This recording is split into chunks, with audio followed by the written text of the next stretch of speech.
Trine series began in 2009 when we released the first Trine, and it's been quite a journey from the humble beginnings to Trine 4 and Frozenbyte now.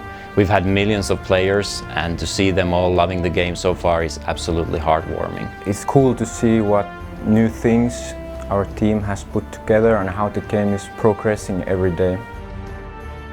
We have, as a company, we have found that spark back. The spark that powered the original Trine and Trine 2. Trine 4 is going to be bigger, better, more beautiful, the most complete Trine ever. It's got a mesmerizing soundtrack, beautiful backdrops, clever puzzle design, a revamped combat system, and all the things that make a Trine game really good and really stand out. And that's what we're putting the best elements of the Trine series together, and that's when we get Trine 4. Trine as a series is really well known for the fantastical fairy tale atmosphere. It's a really beautiful, breathtaking world filled with gorgeous environments, a fantasy world with a lot of color. The game is a mixture of action, puzzles and adventure, so you're kind of playing with three different heroes as one. And the player is able to switch between the characters at any point.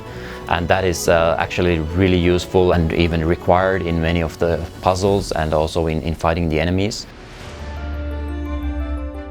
The Ultimate Collection is a collection of all the Trine games, including the Trine 4. And we're really excited about it because it gives new players the opportunity to experience the full game series in one package, and then returning fans the nostalgia of reliving all those moments they experienced before.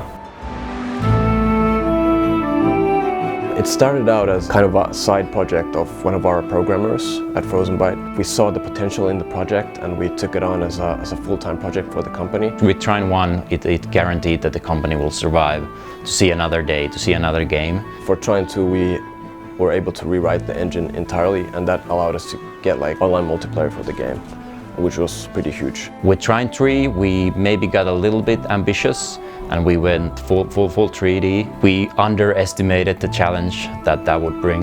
Yeah, we ended up in some difficulties, both in the game itself and also as a company with the financial situation. That was a pretty hard toll on us. With Trine 3, we really let the players' expectations down, but this won't be the case with Trine 4. We are making the best and most complete Trine ever. Trine 4 returns to the side-scrolling platforming action that made the first two Trines so good.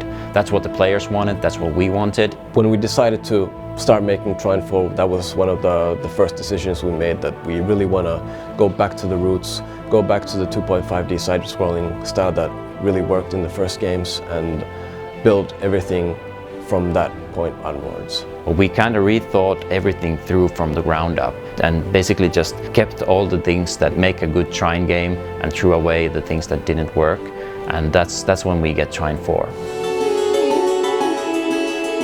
I know that Trine 4 will be the best Trine game ever, and I hope that the materials that we release up to the launch will convince you guys as well, because we've got a really wonderful new story. Every time I go to the art department, I see all the new stuff that they're working on, and it looks absolutely amazing.